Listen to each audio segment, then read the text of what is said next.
From dog tags to ownership, heroes take the lead. Stories of veterans building dreams with passion, drive, and speed.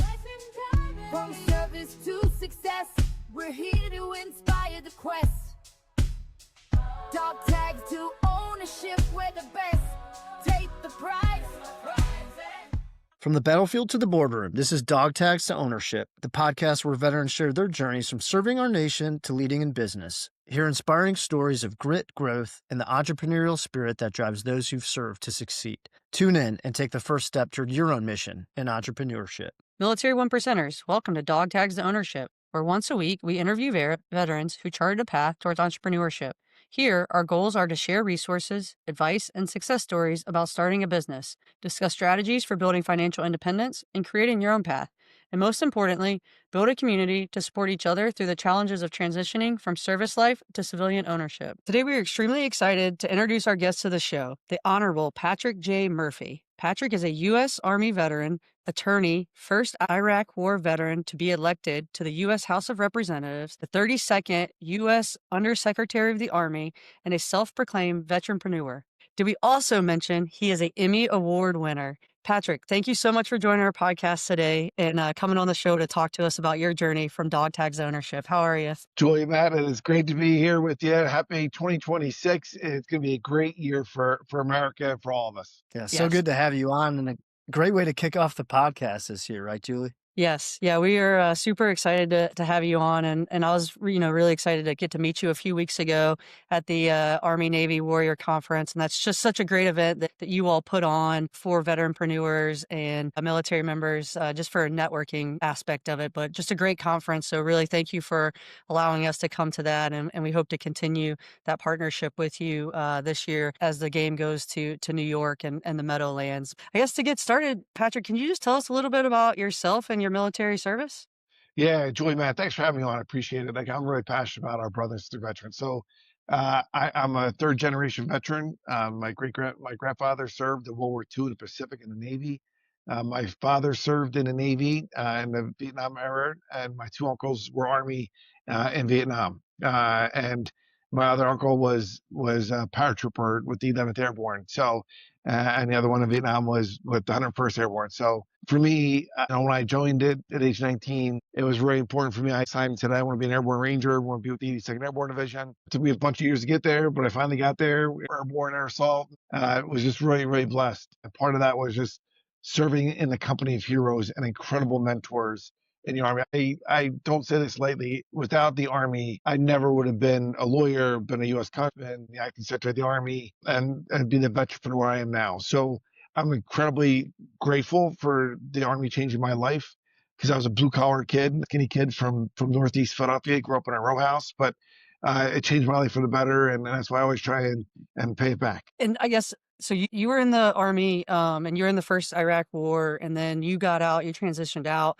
And when you transitioned out, like, what was your path that you wanted to take as you knew you were coming out of the military and going into the civilian life? What was that path that you wanted to get on? I was really blessed to be like a professor at West Point, right? So again, I'm a kid that went to community college and within 10 years, become commissioned as an officer, went to law school, and then obviously went back in, was a prosecutor, and then the teacher in the faculty at West Point was an incredible honor. But for me, it was always about leadership and about what leaders do. And what leaders do is obviously they influence others to do something they otherwise wouldn't do, but they solve problems. And for me, when I was in the military, when I was in the invasion of Iraq with the 82nd Airborne Division, we had really, really bad people, frankly, high-level terrorists. And we took out and we prosecuted them in what was then called the Central Criminal Court of Iraq. It's basically the Iraqi Supreme Court. For me to go argue cases and mostly in English, a little bit of broken Arabic, but to go put them terrorists to jail, that was two of them that we put away, was an incredible honor. But unfortunately, we had lost 19 men in our unit in Baghdad in that invasion. And I came back, and it was the same time Congress was trying to gut our combat pay and some other things. And I recognized that we used to have, of every 5 members of Congress, 4 were veterans, and now it's less than 1 out of every 5. I decided to do something about it. I was independent, like most veterans are. 53% of veterans are independents. So I changed my party, ran for Congress in suburban Philadelphia. It's called Bucks County. It's now the Pennsylvania 1st District. I ran and I won. And I was like one of the poorest members of Congress. I mean, I had great credit, but like I'm still paying my 2 years of my college were paid by the Army. The other 2 years were my dime, and law schools were my dime. To go there and then author things like the post 9/11 GI Bill that's being right now used by 800,000 veterans. It didn't go at retroactive. I mean, it doesn't apply to me, but still, it was to pay forward for my other brothers and sisters. I know you had a lot of family members that served in the military, but anyone in politics or what? I know you wanted change and you wanted to be that driving force of change. What made you make that leap, I guess? And was that an easy leap for you or was it challenging? Yeah, Matt, it was challenging. I'm not gonna lie to you. And I advise a lot of my folks that my brothers and sister veterans that want to go into political public service, don't necessarily do what I do because there's like 600,000 elected positions, right? And so I went for the top 535. Now I won by 0.6%. And I was outspent by over $3 million. But the Iraq issue was the number one issue at that time in that cycle back in 2006. So I was incredibly lucky. I mean, I worked hard. I created a lot of my own luck, but I was incredibly lucky.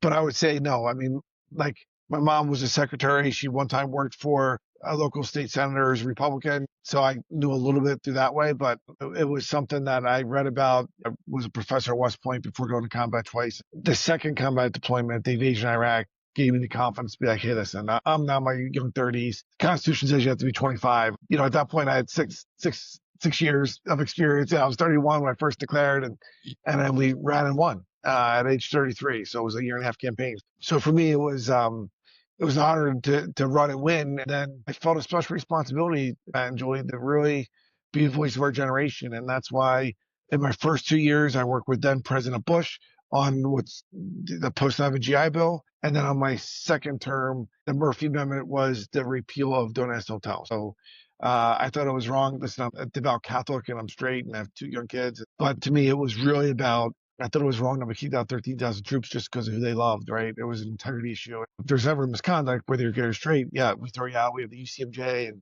regulations, but to throw people out during the middle of a war just because of who they loved at home like that was crazy to me. And so we never had a hearing on it in over a decade in Congress, and I was there to get stuff done. We had a hearing. You could see it on YouTube. I wasn't taking no prisoners. I was there to change policy, and I had to go against, unfortunately, a bunch of 4-star generals and admirals that were stuck in the old ways of doing it. And again, I'm respectful, but Congress doesn't answer the military or co-equal branch of government. And so we got that done. It was signed into law. And I think it's made us a stronger army and a stronger military. But I would say to you, that's why I encourage young Americans to go into military service. As you both know, about 78% of the military come from military families. So people like my family, like my dad served 3 years enlisted, like my grandfather did. My brother served 2 deployments in the Air Force, search and rescue.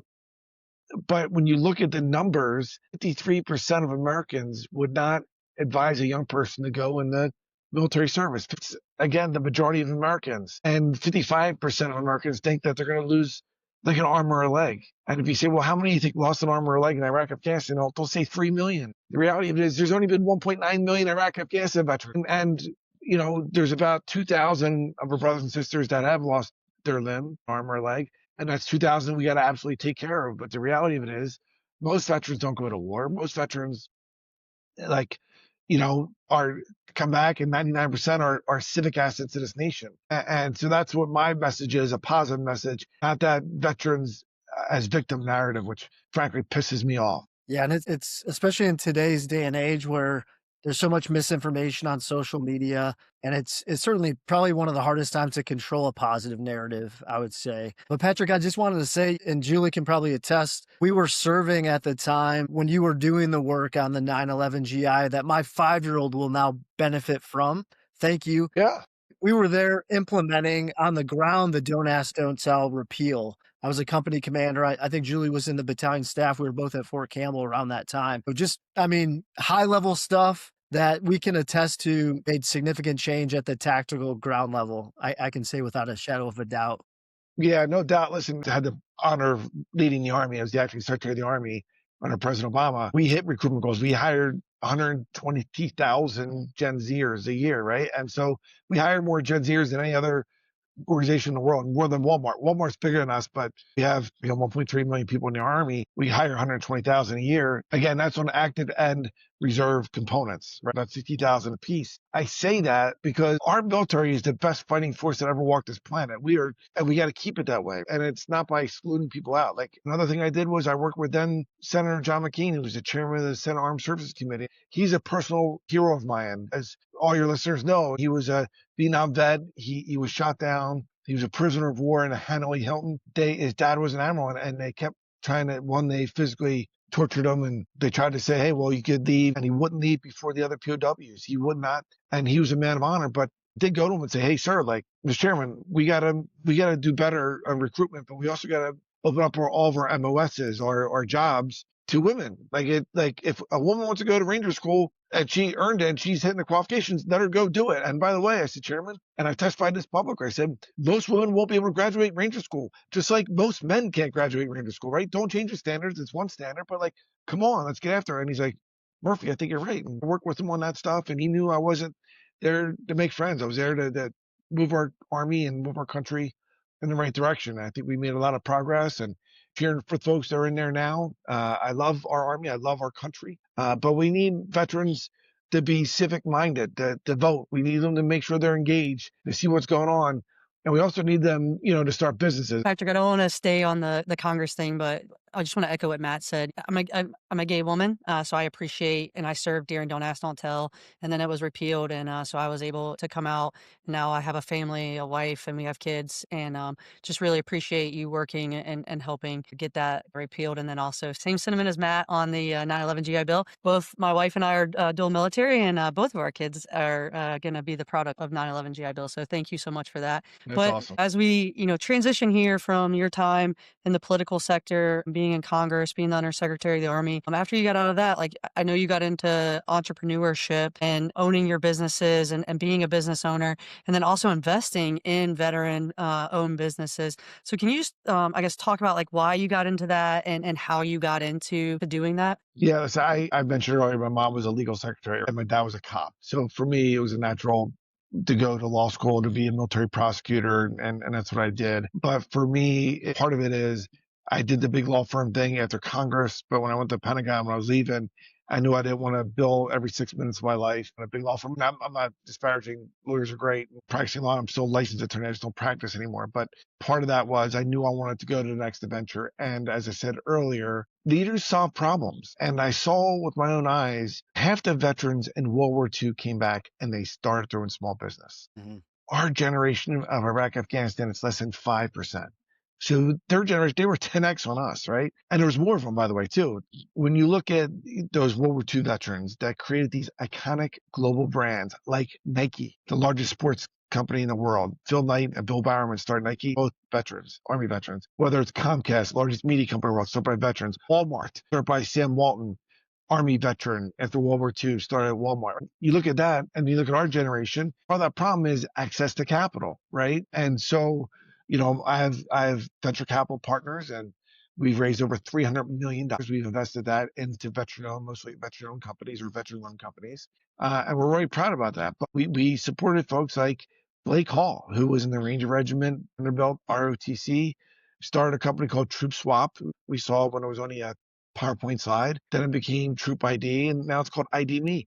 ID Me now is worth $2.7 billion. They make sure, people are who they say they are, digitally, right? And that's really important when we talk about integrity and making sure that when you file your tax with the IRS, they use ID Me to make sure that it's the person saying that they are.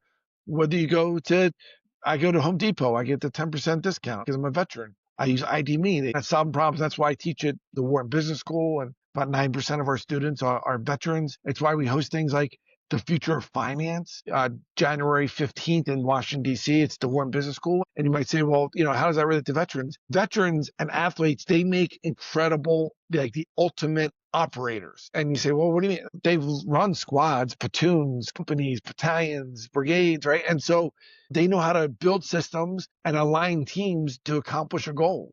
When you look at that in the future of finance and what the operator economy is, it's like, how do you get them access to capital? Look at the credit markets, but also look at the future and where it's coming. You look at 36 million small businesses in America, right? 36 million. 40% of those small businesses, 14 million of them, are run by baby boomers. They're going to retire. They're looking for a succession plan. Most of them don't have one, right? So it's a great opportunity for veterans, for athletes, if they're going to B school, business school, or if they're going to nonprofits like Owners in Honor, like however they can go do it. They can go be operators, go be executives, and go run things if they do their homework and they work smart. We partner with Owners in Honor a lot, and I know you mentioned them and helping those veterans, military members who get out and want to transition into entrepreneurship, and they do that through entrepreneurship, through acquisition. And I guess for yourself, how in your businesses, how is that just really enabled other people that you lead, and that like you have your podcast and you have all these other things. You're really big on LinkedIn, all your articles, your Substacks, all of those things. Do you feel as if, you being that person and having the business ownership, do you feel as if that is helping other veterans see like, hey, yeah, we can do this as well because of what you've been able to accomplish and how you've been able to accomplish it? Yeah. I mean, listen, running a congressional campaign is like running a business, right? I mean, you have to raise money, and then you have to, that's your revenue in a sense, and then you have to go spend it, and political campaign that's 90% or basically it's going to go to marketing, right? Television and digital ads. But I would say to you, like other companies that I've started, 6 that I've either co-founded or founded, they've all, most of them have reached 7 figures in revenue a year and stuff like. So I'm like right proud about that. But I would also say to you, it has always been peaches and cream. A lot of folks that come to our venture capital companies and say, hey, can you invest in our company? The majority of them we don't invest in. I have an Army Ranger who's a volunteer firefighter here in Bucks County, Pennsylvania, and who sent me a note yesterday. He wants to build a company, basically a gym, right? And he sent me the deck, and that's why I might do this today. But I think, Joy, to your point, is I do feel like I have a special voice out there, and I try to pay it forward. Like that's why I appreciate what you do, Dog Tags here, right? I like your guys' stuff. I share it. I don't just say to people, oh, yeah, follow me at Patrick Murphy or at Patrick Murphy PA or on Twitter or Insta or LinkedIn. I want people to follow me on LinkedIn, Patrick J. Murphy or social, but it's not about just me. It's about, hey, because I'm amplifying you guys and what you do on this podcast. When you guys had people like Wes Moore, the governor of Maryland, who's a former 82nd Airborne combat veteran, and you have people like Kevin Plank, who's the founder and CEO of Under Armour. Like to me, like that's what that Army Navy policy conference is all about. That's what I'm all about. And it's not just during the Army Navy policy conference. It's pretty much every day. Even us, we're filming this podcast on a weekend, turning around. And because, I drink a lot of coffee, I work my ass off, but I don't feel like I work a day in my life because I'm passionate about what I do. And yeah, it's work. It's not, but like, I don't even wake up to an alarm. Like I'm getting up. I drive myself to the gym because I got to still, you never know if Uncle Sam might say, hey, Captain Murphy, you need to jump out of airplanes again. Like I'm ready to rock and roll if need be. I'm sure it's not going to happen, but I look at my daughter, who's this beautiful, 19-year-old college student at Clemson University. She's doing Air Force ROTC. Her and I are working out together, and my son, who's only a sophomore in high school. But like to me, it's a culture that, Joy, I'm sure you're doing, just like Matt's doing with your own kids. Whether they go in the military or not, they're going to have that culture of, they're going to be physically, mentally, and spiritually fit. They're going to have a purpose-driven life, and they're going to make sure they understand the value of a dollar and having, a financial responsibility and not going to debt and other things. And that's what I try and do, not just with my own home front, but I try and do it out there in our community as well. Yeah, that's what, and Patrick, you kind of stumbled into it, I think. What drives you, or what daily habits or rituals do you have, I guess, that keep you focused and keep you on track besides lots of caffeine? Well, Matt, there's definitely lots of caffeine, brother. Listen, for me, you gotta plan your work and work your plan, right? So yes, of course, I try to calendar that my team and I, they know where I'm going to be every day.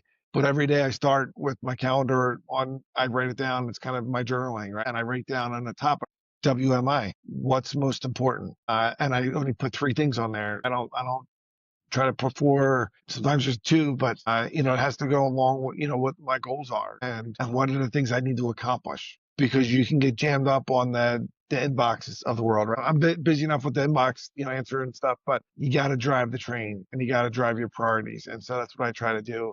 And then I build, a team and a team of teams that focus on winning habits and getting stuff done. And so we've been able to do it. And in media, as you mentioned, it's what we've been able to do. In geopolitics, I work for an investment bank called Hoco Global. Between Hoco Global and Oryx, we have $660 billion assets under management. We have $1 billion fund that we're making, investments that, all the time on companies that we believe in. But part of that is, it's about solving problems. Like, I'm a leader, right? And sometimes the problem is we need more revenue, and sometimes the problem is we need clients to be happy. And it's being in front of the curve on what's going on, and and being a leader of character that people believe in and can count on to answer the call when needed. Patrick, in the next 5 to 10 years, like everything that you've done, everything that you've helped veterans with, military members, what is the thing that you want to accomplish in the next 5 to 10 years to really, with that leadership and push the things forward? I just turned 52 a couple months ago. I was a professor at West Point at age 27 as a young captain, but then was 33 when I won for Congress, was the youngest in the country. But I say that because I see myself in 10 years, just 10x of what I'm doing now. Like I said, I don't think I'm working, but I want to make a difference. I want more veterans to go in political public service. And that's why I work my ass off to help people like Danny Seisler and Steve Kamara win their local sheriff races. You might say, okay, who are these two cats? Like, Danny Seisler is an Afghan war veteran. He ran for sheriff of Bucks County. No one gave him a chance. I wrote him a $25,000 check, and he won his race. Meet Kamara, also an Army veteran. He won his race for Delaware County, Pennsylvania sheriff. Right now, what does that mean? He's the youngest sheriff in the country, and he's an Army veteran. But I know your listeners don't know who Steve Kamara is in Delco, Pennsylvania, or Danny Seisler in Bucks County, Pennsylvania. And frankly, most of them don't know who Patrick Murphy is, probably, right? I mean, I was a congressman and ran the Army for a bit, but I'm a contributor for Fox News and Hoco Global, etc. I'm out there moving and shaking. And I already wrote a book. I'm probably going to write another one. I love to do, what I'm doing on television and the movies that I worked on. To me, it's about amplifying the warrior voices out there that I believe in, and not to victimize those voices, that show them that we're civic assets. And so I get it, though, how the media works right now, as you all know. If it bleeds, it leads. They want the far left and the far right on. They want the controversy, people yelling and calling each other socialist or racist. That's not my jam. My jam is how are we going to unify this country to move it forward? Because there's plenty of people that want to see America fail. But united we stand, divided we fall isn't just a slogan. That is truth.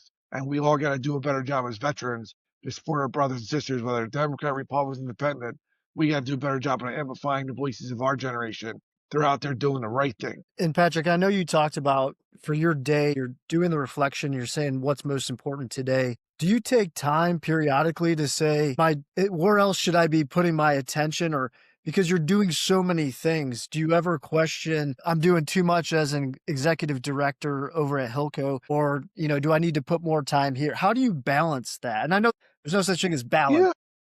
How do you get there? How do you figure out that you're spending the right energy on the right things? Yeah, I mean, every month I also set my monthly calendar beside my daily one. I write down all my professional goals, my personal goals, and once a quarter I do my trip with my kids. I just came back yesterday from Florida. I was down there for a couple of days. I took them to Disney and Universal, and we're blessed to be able to do that as a young family. I would say to you, I always, especially at the end of the year, I always reevaluate it. I don't like to waste my time. I want to make sure I'm getting the return on investment. I do love, frankly, the media stuff. I understand it's a high wire act. I could say one thing wrong in this podcast or national television, and I could be the end of my career. But I don't say stupid stuff, right? I'm not going to say anything like I do my homework. I'm thoughtful. I'm not a partisan person. And I'm trying to find the humanity of people, and including our elected officials. So for me, I get it. Sometimes that doesn't sell. I'm not going to go viral because I'm not. That's just not my jam. I'm not there to denounce other people. Now, I'm not there.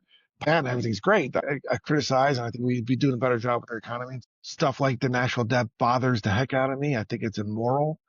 The fact that we're $38 trillion in debt. And again, I blame both parties. So this isn't a partisan thing. But, we're spending over $1 trillion a year just on the interest of this national debt, more than we pay for the Department of Defense. And so we better wake up. And again, it's not just America. There's a lot of other sovereign nations that have sovereign debt, but we got to be better. And we don't want to end up like Greece and other countries that go bankrupt. We gotta, or the Roman Empire. We gotta pay our own way and not keep just adding to the tally for kids to pay for it. It's absolutely immoral. And we keep doing it, and it's getting worse, not better. We've only had 2 presidents that balanced the budgets in the 20th to 21st century. A Republican President Eisenhower and Democrat Bill Clinton.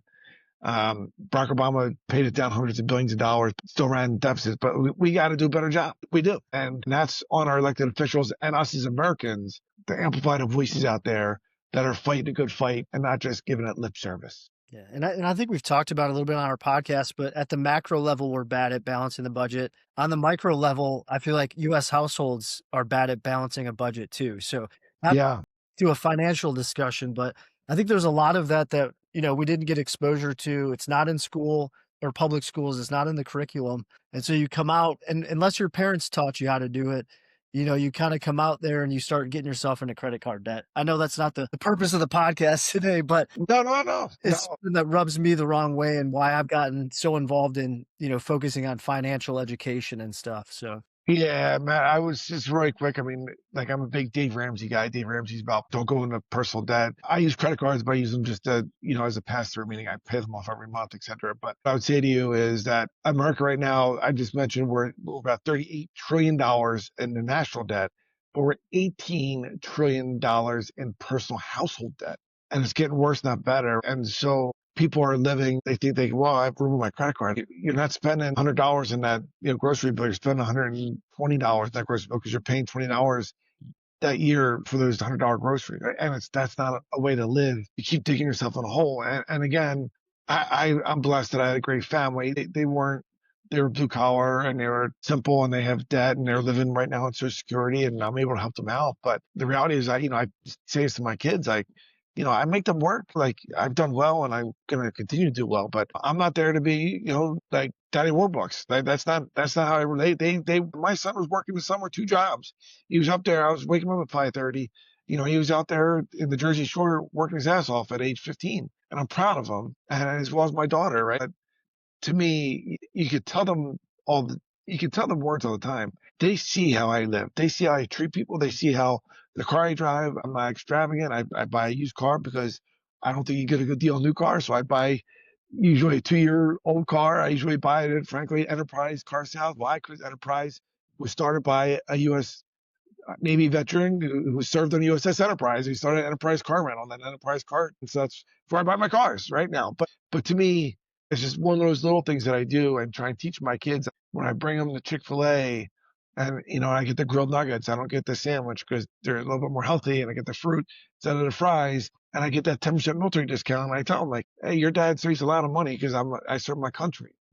I only served on and off for 16 years, but like I served, I'm proud to serve. I do combat deployments. I'm still serving every day because I'm a civic asset, just like you two are, just like our brothers and sisters are out there. yeah. And I think to bring that, to bring the financial responsibility full circle, maybe back to the podcast, you have to have that solid foundation, I think, to come from whether you've got $10 in your pocket or $1 million and you're starting off, but to be having that right mindset and that financial responsibility, I think that transcends to a lot of other areas of being a responsible parent, being a responsible politician, being a responsible business owner, leader, that sort of thing. Yeah, I think just to go with that is, having that financial responsibility also goes with being able to start your own business. Most people, especially veterans, a lot of veterans bootstrap their businesses or get into franchising or find the capital to be able to start the business. But anyone that you talk to that has the capital and a venture capitalist that invests in the businesses,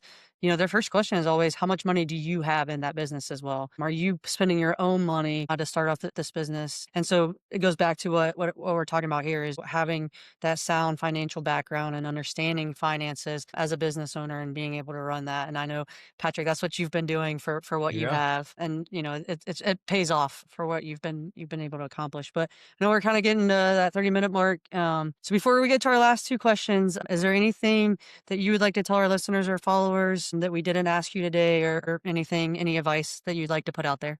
Yeah, the advice I give to folks is your network is your net worth. Your network is your net worth. You should be taking this, networking is a skill that you have to develop. And so who are the folks that you admire? Where do you want to be 5 or 10 years from now?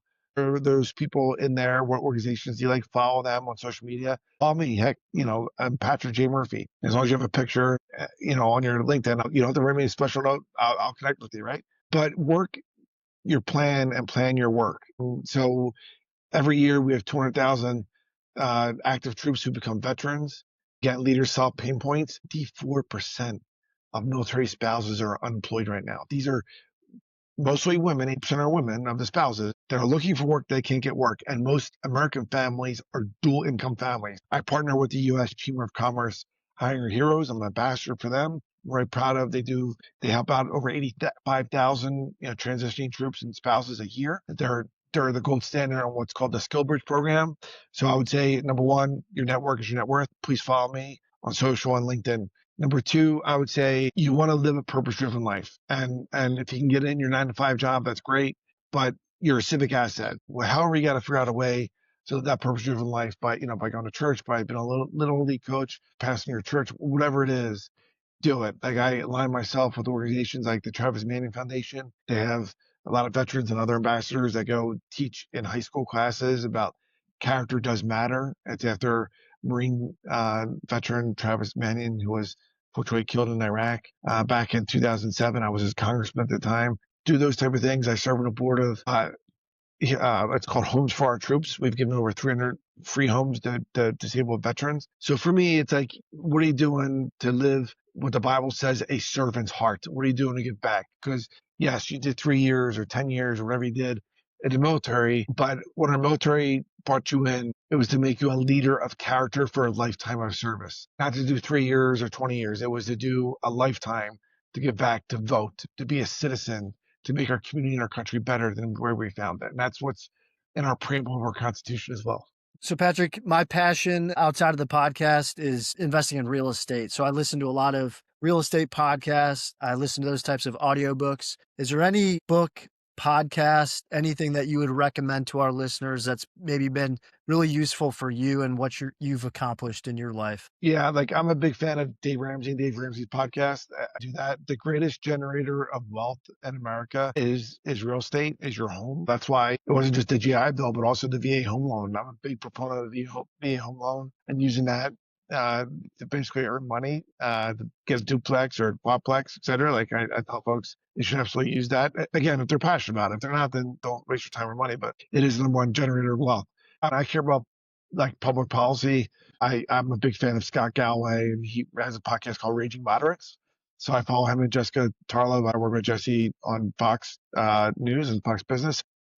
I'm a big fan of hers and Scott Galloway. So they're the two I would say that I listen to the most. I listen to other ones, but I would say I'm also a sports nut. So I work for all 4 Philadelphia professional sports teams. So I'm on the board of the Flyers now. I'm a former college hockey player. But I listen to sports podcasts all the time because I just can't get enough of it. And it's just my secret pleasure. And it helps me relate to other folks too, because I'm, who doesn't love sports? I think veterans and athletes are the 2 groups in America that really unify our country. And I love that. I want to keep it that way. That's fantastic.